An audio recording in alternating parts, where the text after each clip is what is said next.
देखें ऐसा लगता है कि सूर्य आ रहे हैं। नर्मदा के तट पे जो यज्ञ चल रहा था, दरवाजे पर बैठे हुए पहरेदारों ने देखा, वाह आज तो कोई सूर्य आ रहे हैं क्या।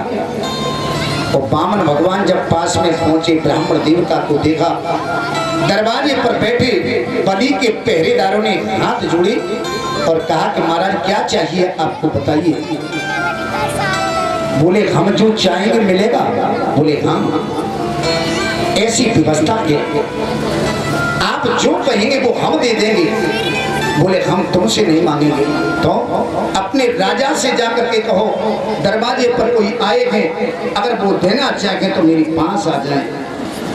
जो सुना तो बोले महाराज हम जाकर के कहेंगे। जहां अपनी पत्नी विंध्यावली के साथ में बलि यज्ञ कर रहे थे, जाकर के कहा महाराज दरवाजे पर कोई ब्राह्मण देवता पधारे हैं, बट ब्रह्मचारी आपसे कुछ याचना करना चाहते हैं। बलि ने सुना, पत्नी को साथ में लिया, दरवाजे पर आए। आज ब्राह्मण देवता को जो देखा, बड़ा ही सुंदर दिव्य रूप, दोनों हाथ जोड़ करके बलि कहते हैं स्वागतम ते नमस्तुभ्यं ब्रह्माण किं करवामते। ब्रह्मर्षि राम तपम साक्षात् मन्ये त्वारि वपुर्धरम्। स्वागतम ते नमस्तुभ्यं, हाथ जोड़ करके कहा आपका स्वागत है, आपके चरणों में मेरा प्रणाम है।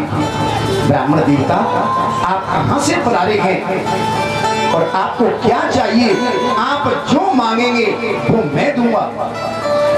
वामन भगवान कहते हैं वाह दानी तो तुम हो, लेकिन क्या यह दरवाजे पर ही देगा, अंदर नहीं ले चलोगे।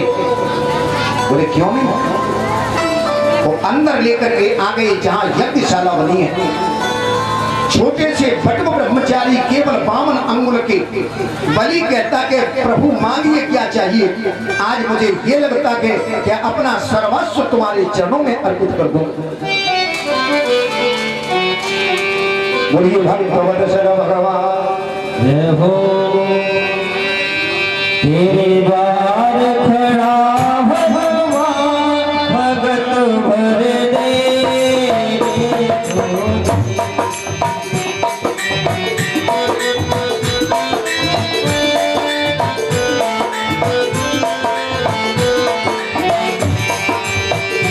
तेरे द्वार खड़ा भगवान भगत भर दे।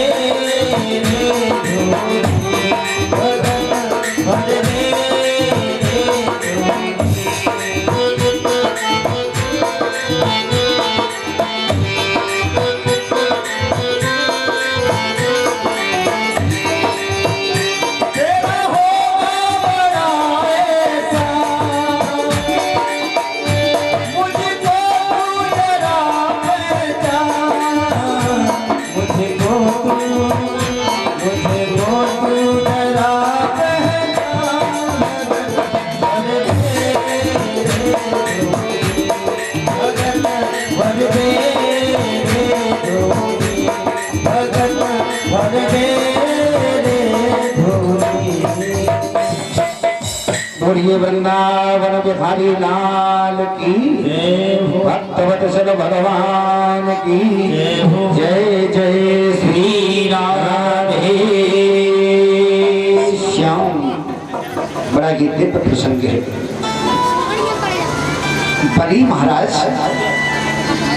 आज वामन भगवान से कहते हैं जो मांगोगे सो दूंगा। मांगो भूमि धेनु धनु पूसा, सो में देव आज शहर उसा। पृथ्वी मांग लो, धन मांग लो, खजाना मांग लो, गाय चाहो तो गाय मांग लो, तो अगर चाहो तो तुम जैसी कौ ब्राह्मण कन्या के संग में तुम्हारा विवाह करा दे। भगवान वामन मुस्कुराए, हमारा विवाह भी करा दोगे। बोले हाँ। अच्छा विवाह भयो, पत्नी आई तो व्यवस्था कौन करेगा? वलीमे का हम करेंगे। उसके लिए घर मकान बोले हम बनवाएंगे, राजाएं। अच्छा बड़ी एक बात बताओ, बच्चे पैदा होंगे बिल की व्यवस्था बोले हम करेंगे।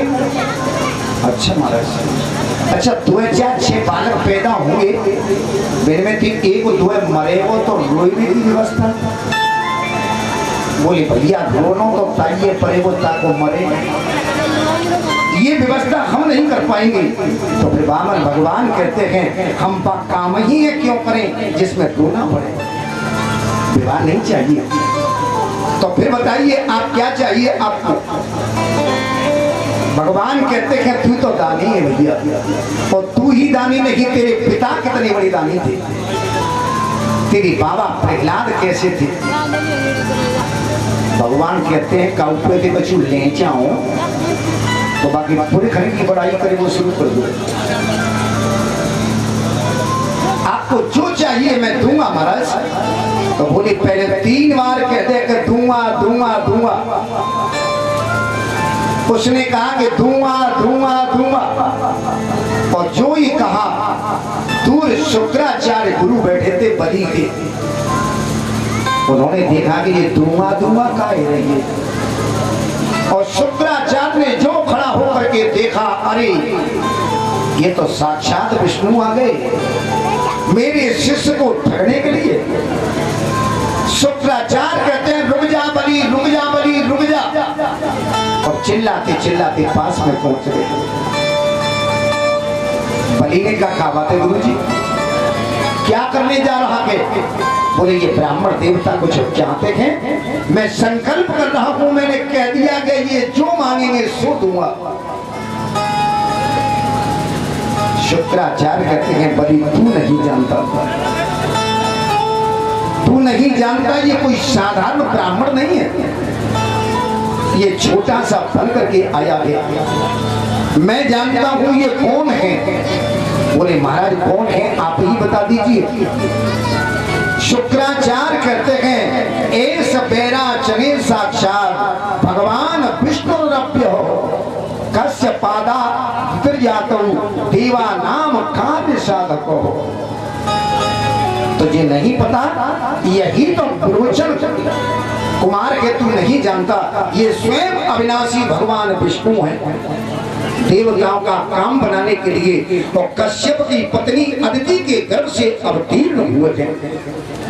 आज ये तुझे ठगने आए, इसलिए मेरे कहने से मना कर दे। बलि ने कहा महाराज मना कैसे कर दूं? क्यों? मैंने कह दिया कि दूंगा दूंगा दूंगा, क्या अब मैं झूठ बोल जाऊं? बोले बोल जा। अरे वाह महाराज, नहीं असत्य सम पातक पुण्या, झूठ बोलने के समान कोई पाप नहीं है, और आप कह रहे वो झूठ बोल जाए। कभी नहीं बोलूंगा महाराज,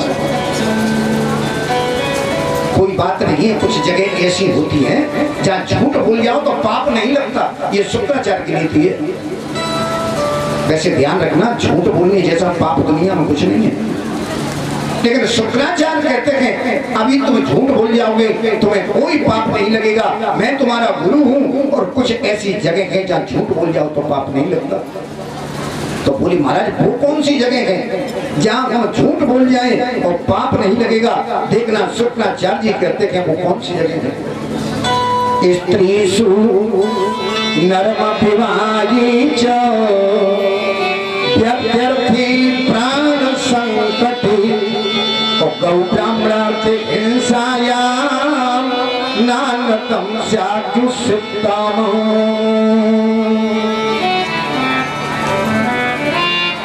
बोलिए भक्तवत शरण भगवान जय हो। ये कौन सी जगह है ध्यान देना जहाँ झूठ बोल सकते हैं। स्त्रीषु नर्म विभागे च हो, अपनी स्त्री के झूठ बोल जाओ पाप नहीं लगेगा। सामने से दिल को लगा कर तो देखो, एक बार वृंदावन आकर तो देख, एक बार वृंदावन आकर तो देख।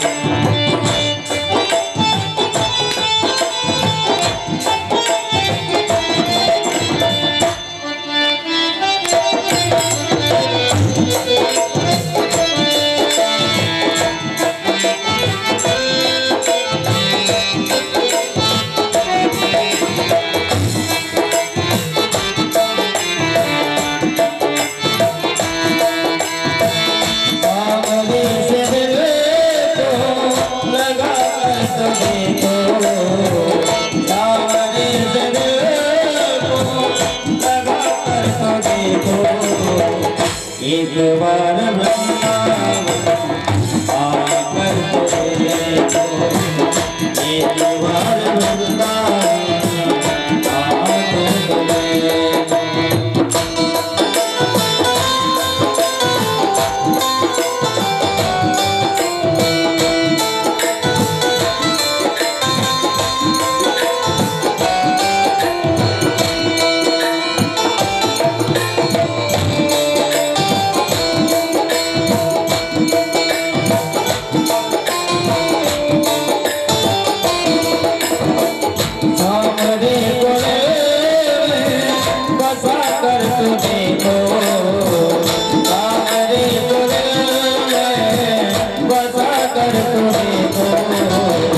एक बार वृंदावन आकर तो देखो, एक बार वृंदावन आकर तो देखो।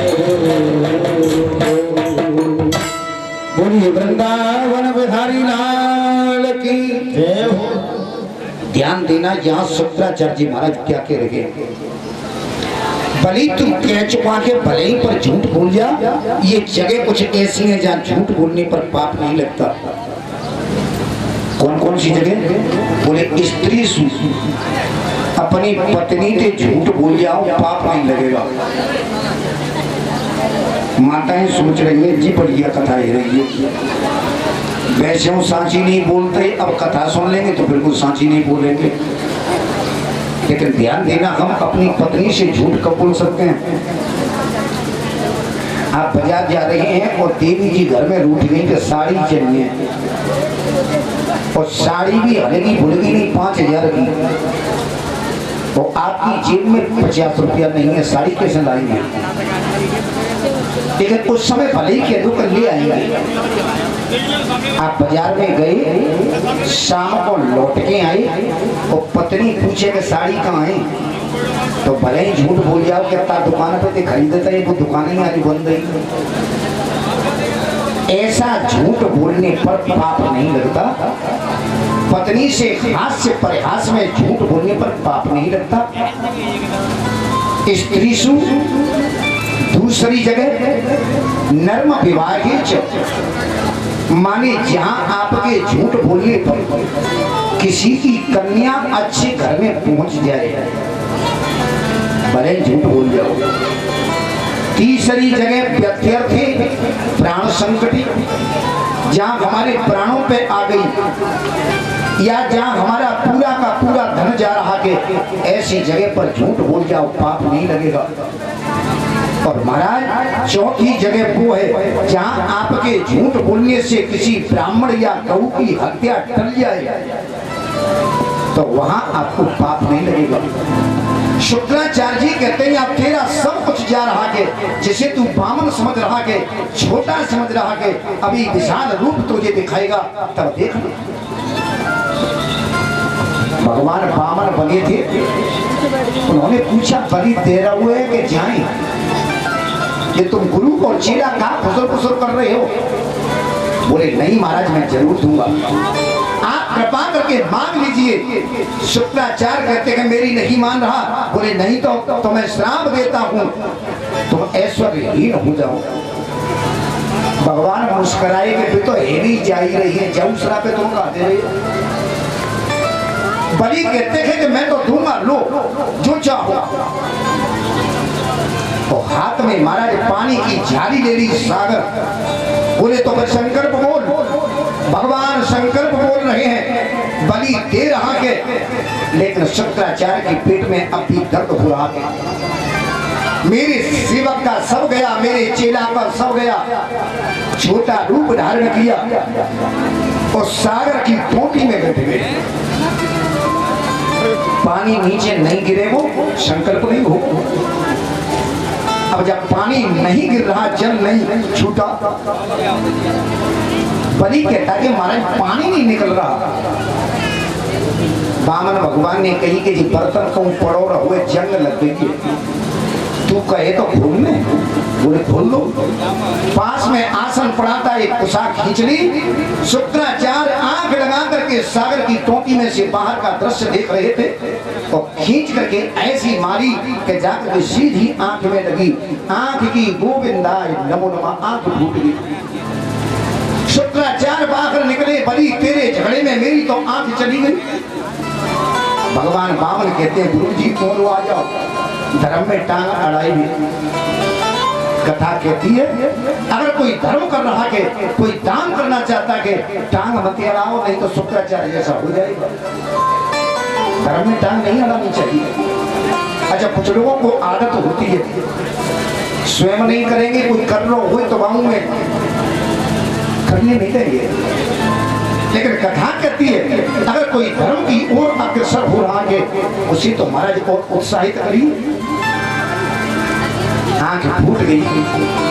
भगवान कहते हैं शुक्राचार्य ये आंख फूटी नहीं है, तो इसमें मोतियाबिंद की शिकायत थी, मैंने ऑपरेशन कर दिया।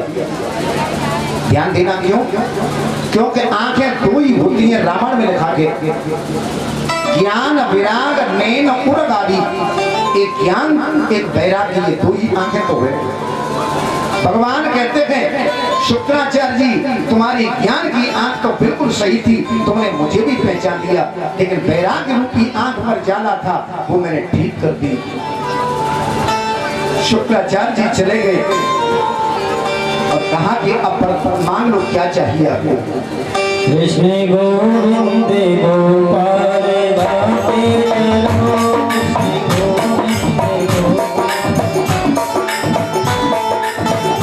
कृष्ण गोविंद गोपाल दाते चलो,